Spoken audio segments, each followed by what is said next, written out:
할렐루야. 지구촌 곳곳에서 하나님의 말씀으로 하루하루를 생명의 양식을 삼고 사시는 하나님의 백성된 성도 여러분 안녕하십니까? 여기는 마다가스카르 타마타우입니다. 우리가 하나님의 말씀을 날마다 이렇게 묵상하고, 여러분 제가 이렇게 말씀을 조금씩 설명을 해주고 난 뒤에 여러분들 눈으로 성경을 직접 보시면 좀 더 읽기에 편하실 겁니다. 좀 읽기 편하시고, 그래도 뭔가 모르는 것이 있겠다, 그거는 여러분 이제 교회 담임 목사님께 여쭤보시기 바랍니다. 네. 그리고 여러분이 스스로 또 말씀을 읽으시고 또 그 말씀 붙잡고 기도하시고 이렇게 매일매일을 살아가시면 1년에 성경 1독씩 하늘나라 갈 때까지 세상에 사는 동안 더 많이 읽으시는 것은 일단 이것을 기본으로 하시고, 그것은 여러분의 자유입니다만은 일단 최소한 우리가 베이식으로 매년 1년에 성경 1독씩은 항상 한다, 이런 결단을 가지고 매일같이 말씀을 이렇게 한 3장씩 주로 하고요. 또 기회가 되고 성경이 좀 짧은 장이 있으면 또 얼른 빨리 더 나가고, 그래서 어떻게 하든지 1년에 1독을 꼭 할 수 있도록 제가 여러분의 가정 개인 성경 교사가 돼서 도와드리겠습니다. 다른 공부 과외는 안 시켜도 성경 과외는 시키는 집사님들이 계세요, 자녀들한테. 그럼 뭐 겁나게 잘하시는 거죠. 신앙의 욕심을 갖는 것이 제일 좋은 겁니다.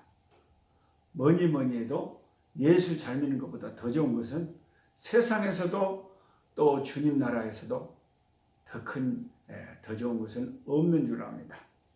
자, 여러분의 성경 여호수아 7장을 펼치시기 바랍니다. 여호수아 7장. 자, 아이성 전투와 아간의 범죄, 이것이 7장의 내용인데요. 이 여리고성에 그렇게 엄청난 하나님의 능력으로 여리고성 초롱성이 무너져 버렸습니다. 그건 이스라엘이 자기 군사 힘으로는 정복할 수 없는 객관적인 상황에 보면 그게 사람의 상식으로는 불가능했어요. 하나님의 능력으로 지진을 일으켜서 그 성을 완전히 무너뜨려 버리니까 쉽게 그 성을 접수를 하고 승리할 수가 있었죠. 근데 여러분, 우리가 생각해 보면 그렇게 하나님의 능력을 체험하는 현장에 우리가 있으면, 와, 내가 섬기는 하나님 너무나 위대하시다, 너무나 놀랍다, 어떻게 이런 초롱성이 난공불락의 아성이라고 불려드리는 이 강력한 여리고성이 하나님의 능력으로 인간이 손 하나 안 대는데 확 무너져 버릴까? 역시 하나님은 살아계시는구나. 와, 내가 이 전능하신 하나님 그 백성 된 게 얼마나 감사한가. 이 능력의 하나님 잘 믿고 살면 나와 내 후손들이 영영이 복을 받겠구나, 이런 생각을 해야 쓰겠습니까? 그 능력이 나타나는 와중에 그냥 그 욕심이 확 들어가지고 신할산의 외투가 탐이 나서 그거 숨기고, 은과 금이 탐이 나서 그거 숨기고, 그 와중에 그 잠깐 살 그 물질의 탐을 내서 아간처럼 그런 짓을 해야 되겠습니까? 참 사람이, 아이고, 왜 그렇게 여러 찔인지 모르겠어요. 왜 이렇게 다양한지 모르겠어요. 여러분과 저는요, 뻘 생각하지 말고요, 순진하게 하나님이 은혜 주실 때, 하나님이 역사하실 때,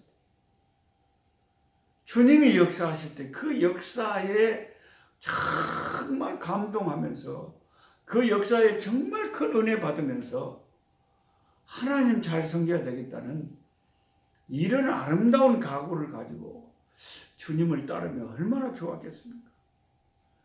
아간이라고 하는 이 참 안타까운 우리 형제가 그 은혜의 역사 속에서 은혜를 받기는커녕 사탄의 시험이 다 욕심이 들어오니까 이거 뭐 하나님이 그냥 주셨는데 하나님 앞에 다 불태우라는데 하나님께서 다 이거 불태우고 혹시 또 귀한 거 있으면 하나님 앞에 다 바치라고 하는데 야 나도 조금만 좀 해도 괜찮겠지 이렇게 생각하고 그 일부를 자기 집에 땅을 파고 묻어놨다 이 말이에요. 바로 이 한 사람의 이 나 한 사람 괜찮겠지 하는 이 작은 죄 때문에 이스라엘 백성이 이제 여리고성을 물리치고 두 번째 성인 아이성 전투를 이제는 좀 여리고성보다 훨씬 작고 쉽게 정복할 수 있는 아이성과 싸우다 가는데 그 정탐꾼들이 정탐을 하고는 아이고 여호수아 장군님 걱정하지 마십시오. 하나님께서 여리고 성도 우리가 무너뜨리게 해버리는데 아이성 아무것도 아닙니다. 그냥 우리 군인들 다 보낼 것 없이 그냥 한 2, 3천 명만 그냥 보내도 이길 겁니다. 이렇게 쉽게 생각했어요. 그래서 소수의 병력만 보내는데 웬걸 완전히 36명의 군사들이 사망을 당하고 전사를 당하고 이스라엘이 아이 그 성 군사들한테 완전 쫓겨서 정신없이 도망을 하는 후퇴하는 이런 기가 막힌 일이 벌어졌습니다. 이게 왜 심각하냐면요. 여호수아에게 막 가슴이 철렁했던 이유가요. 여호수아가 왜 하나님 앞에 엎드려서 울면서 하나님 어쩌면 좋습니까 하고 낙심했냐면요. 이게 이제 다른 이 가나안 종족들에게 이 소식이 단번에 전해질 겁니다. 그리고 여리고 서성 사람들이 막 자랑하듯이 막 이야기할 거예요. 우리가 벌벌 떨었더니 이스라엘 사람들 별거 아니네. 막상 우리가 덤벼보니까 우리한테 패퇴하고 도망갔어. 자, 이렇게 되면 이스라엘의 사기는 완전히 떨어지고 이제 가나안 이 족속들의 사기는 크게 이제 짱짱해져 가지고 싸우면 안 될 거다 말이야. 그래서 여호수아가 낙심해서 하나님 앞에 울부짖고 하나님 앞에 엎드려서 기도했습니다. 그때 하나님께서 여호수아에게 일어나라 하면서 너희가 패배한 원인은 너희 백성이 내 말을 순종하지 않고 범죄했기 때문이다. 아간 한 사람이 지은 죄를 하나님 말씀하실 때 이스라엘 백성 너희들이 죄를 지었다. 참 무섭습니다. 우리 가정에서요. 내 한 사람의 죄가 우리 가족 전체에 영향을 미칠 수 있다는 생각을 꼭 하셔야 됩니다. 그래서 내가 하나님 앞에 회개하고 내 마음을 정결하게 안 할 수가 없어요. 나의 죄 때문에 우리 가족들이 하나님 앞에 축복을 못 받고 하나님 앞에 징계를 받으면 어떡합니까? 물론 모세는 아버지의 죄를 아들에게 묻지 않고 아들의 죄를 아버지에게 묻지 않겠다 하지만 어떤 경우에는 그게 공동체로 또 물을 때도 있으시단 말이죠. 아간 한 사람의 죄만 하나님이 판단하신 게 아니라 이스라엘 전체의 죄라고 여기신다. 하나님이 그러실 때가 있다는 것을 우리가 알아야 됩니다. 교회도 마찬가지고요. 한 국가도 마찬가지고 한 민족도 하나님 앞에 의인 10명만 있어도 그 사람들 때문에 하나님이 나라를 망하지 않게 해주신다. 자, 그래서 하나님께서 이스라엘 12지파의 두령들을 다 그 다음날 여호수아를 통해서 나오라고 해가지고 제비를 뽑았어요.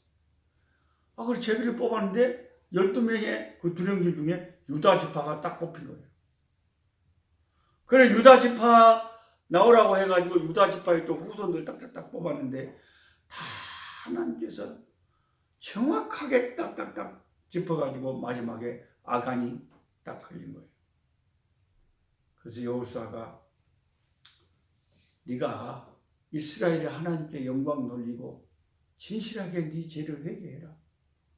지금이라도 자기 죄를 회개하고 하나님 앞에 자기 죄를 내어놓으면 그때라도 다시 이스라엘이 하나님의 영광을 회복할 수 있는 기회를 삼을 수가 있는 거지. 죄를 청산해야 되니까.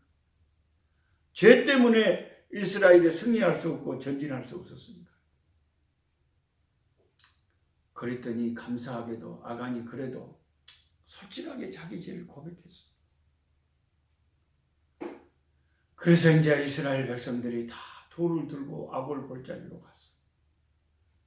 이 아간과 그가 탈취한 모든 것 다 불태우고 그 아간에 속한 모든 권속들을 다 징계를 해서 심판을 했습니다. 하나님은 그 죄를 청산하지 않으면 이스라엘 민족에 승리를 줄 수 없었기 때문에 어쩔 수 없이 아간의 죄를 물어야 됐습니다. 그리고 이제 아간의 죄를 심판하는 것이 여호수아 7장의 내용입니다. 그래 큰 돌로 두들겨 패가지고 돌 무더기를 쌓아서 두고두고 사람들에게 경계를 삼는 거죠.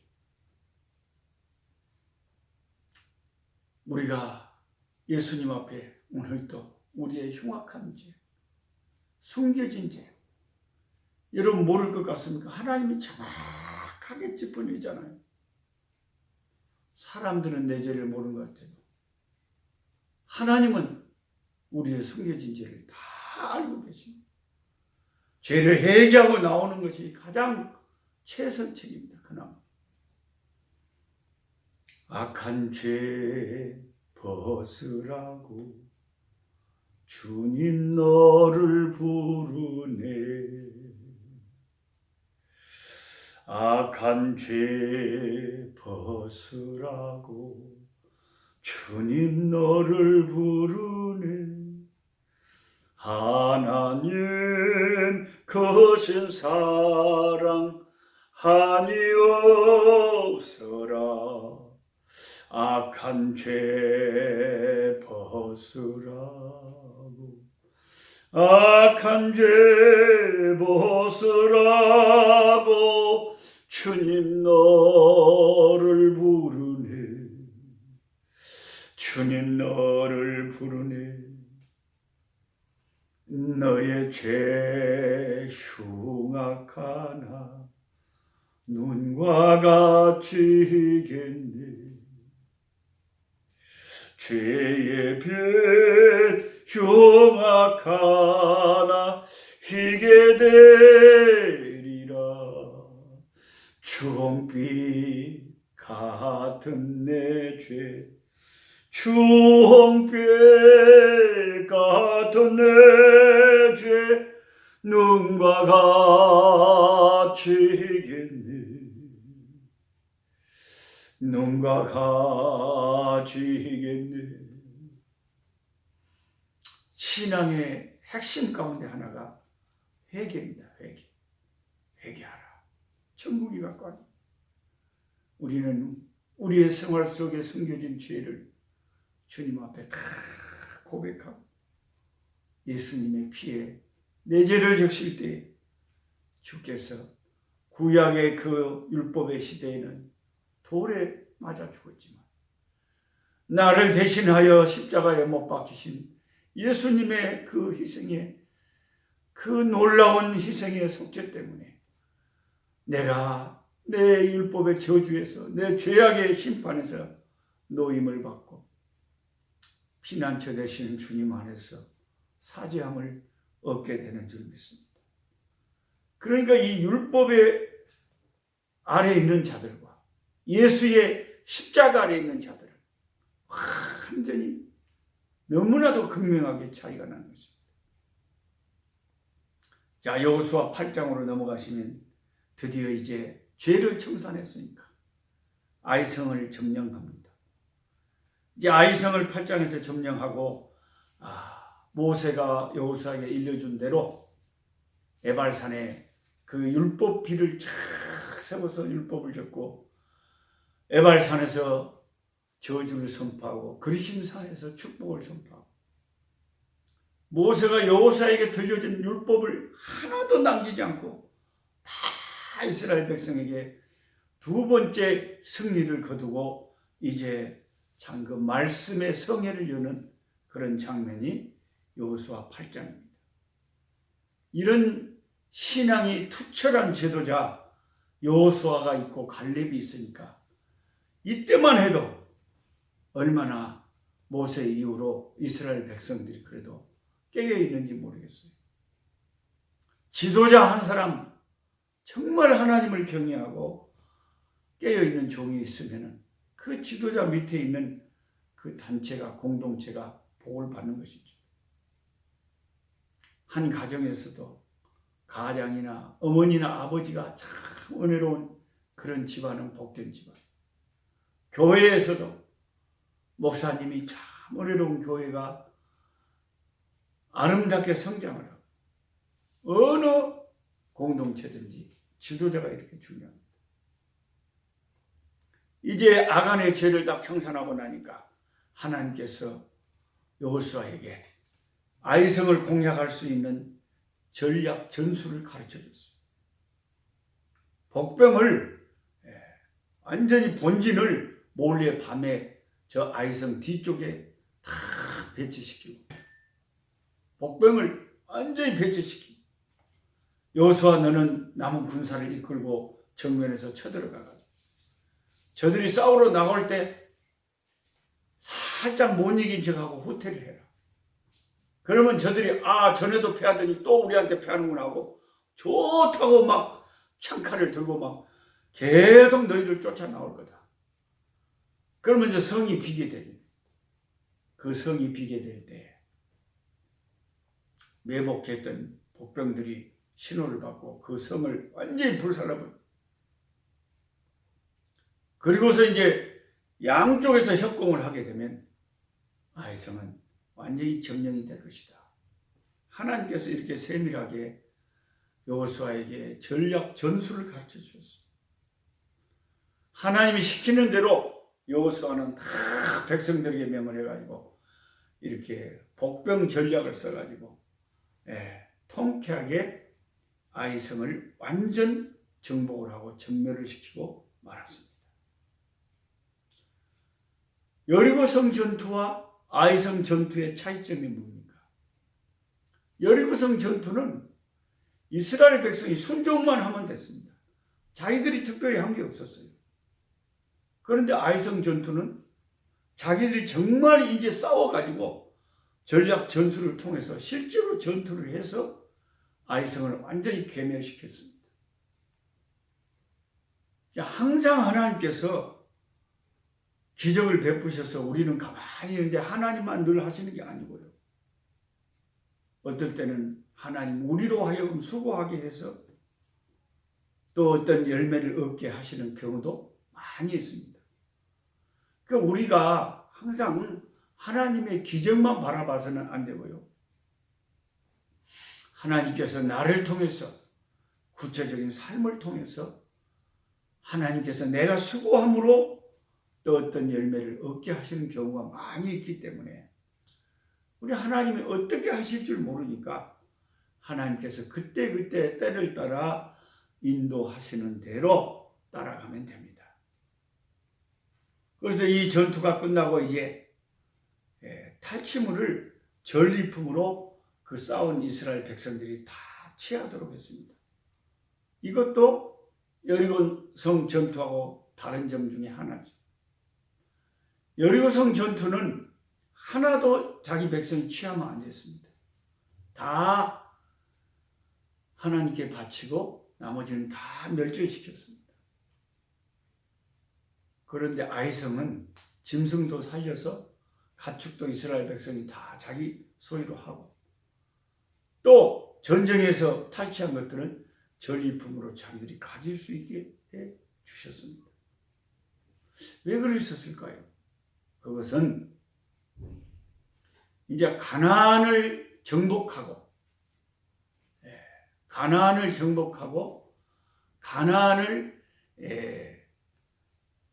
우선 첫 번째 열매가 여리고성 전투였지 않습니까? 그래서 여리고성 전투는 가나안을 전투에서 첫 번째 얻은 열매, 첫 열매였기 때문에 다 하나님께 드렸던 거죠. 갑자기 시방 이 말씀을 녹화하는데 전기불이 나가버렸네요. 그래도 어느 정도 보이십니까? 조금 열악해도 계속 하도록 하겠습니다. 하나님은 항상 첫 것은 하나님 내 거라 그랬거든요. 그리고는 이제 두 번째는 이스라엘 백성이 가질 수 있도록 했다는 것입니다. 어찌 캄캄한지 보일런가 모르겠습니다. 그 다음에 이제 여호수아 9장으로 넘어가시면 기브온 족속이라는 이 가나안의 아주 중요한 이 종족 중에 하나가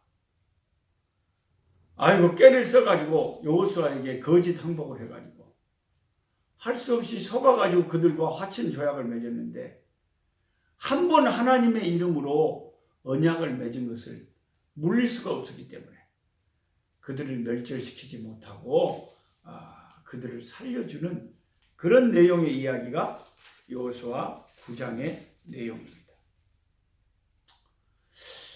하나님의 뜻은 가나안의 종족을 다 멸절시키는 거였습니다. 다 멸하시는 거였어요. 그런데 여호수아가 깜빡 속았어요.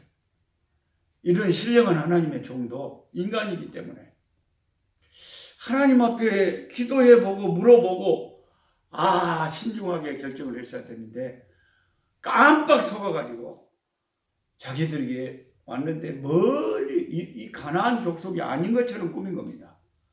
왜냐하면 이 기브온 족속들이 감사하게 다시 전기가 들어왔네요. 전기가 들어왔어요. 이 아프리카는요, 전기가 들어왔다가 나왔다가 수돗물을 줬다가 안 줬다가 열악한 것이 한두 가지가 아니죠. 그래도 이만하게 감사하게 사는 거죠. 그런데 기브온 족속이 그 정보를 안 거예요. 특히 여리고성과 아이성이 그리고 요단강 저편에서 바산 왕 옥과 다른 그 시은 왕 완전히 이스라엘이 전멸시켜 버리지 않았습니까? 가까운 여리고성과 아이성이 그렇게 무섭게 이스라엘 백성이 한 명도 남자들 남겨놓지 않고 다 죽여버리는 걸 보고 너무나 무서운 거예요. 이제 기브온 족속. 우리도 죽었구나. 죽음밖에 이제 남은 게 없구나. 그러니까 다른 족속들은 이제 자기들끼리 연합을 맺어가지고 같이 연합군을 형성해서 싸우려고 하는데 기브온 족속들은 생각이 달랐다는 거죠. 연합해갖고 싸워도 저들이 섬기는 하나님, 저들의 신이 또 나가버렸네요. 왜 그런답니까? 아프리카는요, 나왔다 들어갔다 정신이 없다니까요. 그러니까 여러분은 그냥 아프리카를 좀 경험한다 생각하시면 됩니다. 전기가 나왔다가 들어갔다 그래요. 그래도 이거 한밤중이 아니라서 시방 조금만 빛이라도 있어서 다행입니다. 그래가지고 이 기브온 족속들은 자기들이 살 길을 살 길을 찾은 거예요. 철저하게 정보를 연구해 보니까 가나안 족속들만 저들이 하나님 멸하라고 했지 가나안 족속이 아닌 다른 종족들이라면 저들이 굳이 멸할 필요가 없다. 그래서 우리가 작전을 쓰자.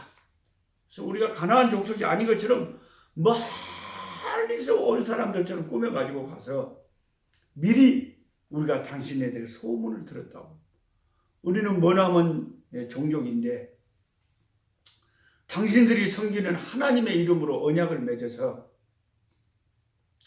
우리하고 화친하고, 아이고 또 들어왔네요. 뭐만 사람을 놀리는 것도 아니고 왜 그런답니까? 우리하고 화친합시다. 이렇게 하니까 여호수아와 백성의 두령들이 깜빡 속아서 그래, 굳이 가나안 종족만 우리가 멸하는 거지 다른 종족까지 우리가 다 멸하는 거 아니다 하고 화친을 맺었다는 거예요.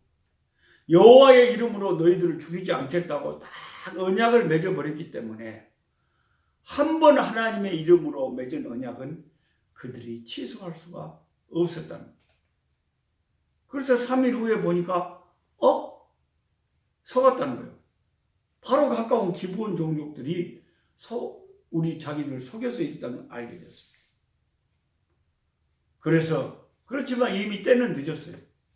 이미 여호와의 이름으로 언약을 했기 때문에 할 수 없이 그들을 노예로 삼아가지고 그들의 생명은 살려주고 장작 패는 일에, 물기는 일에, 또 무슨 노동을 시키는 일에 평생 이스라엘의 종이 돼서 살게 한 것입니다.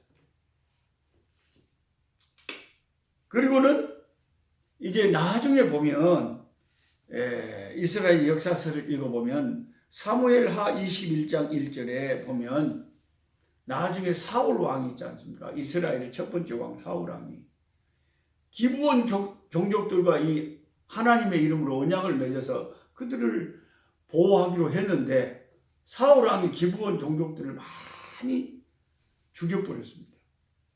자기 민족 아니라. 이건 하나님 앞에 언약한 것을 깨트린 거죠. 바로 그 죄 때문에 이제 다윗 왕에 치리할 때 3년 동안 이스라엘에 기근이 나왔어요. 그래서 다윗 왕이 기도해 보니까 하나님께서 이 3년 기근은 사울 왕이 기브온 족속을 이유 없이 하나님과의 언약을 깨버리고 죽인 것 때문에 너희 나라에 이런 심판과 재앙이 온 것이다. 어떻게 하면 그러면 이 3년 기근을 면할 수 있습니까? 그 기브온 종족에게 물어보니까 사울의 후손들, 사울의 핏줄 그 7명을 그 대가로 다 처단을 하고 죽였습니다.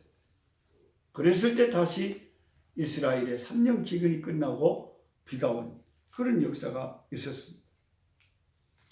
이런 하나님의 말씀들을 우리가 상고해 보면 하나님은 그들이 속여서 맺은 언약이라 할지라도 여호와의 이름으로 맺은 언약은 숭고하게 생각하고 그 언약을 꼭 지키시는 하나님이라는 것을, 언약의 하나님이라는 것을 우리가 알 수가 있습니다. 그래서 저와 여러분은 이 언약에 신실하신 하나님을 섬기고 있기 때문에 예수님의 피를 믿으면 구원해 주겠다고 하는 이 하나님의 약속, 이 언약은 결코 변치가 않기 때문에 저와 여러분은 끝까지 예수 이름을 믿고 나가면 우리의 구원은 확실한 것임을 믿으셔도 됩니다. 안심하셔도 됩니다. 내일 또 뵙겠습니다. 약한 자 힘주시고 강한 자 바르게 주한 자 정케함이 주님의 뜻이라. 해 아래 압박 있는 곳 주 거기 계셔서 그 팔로 막아 주시어 종이가 서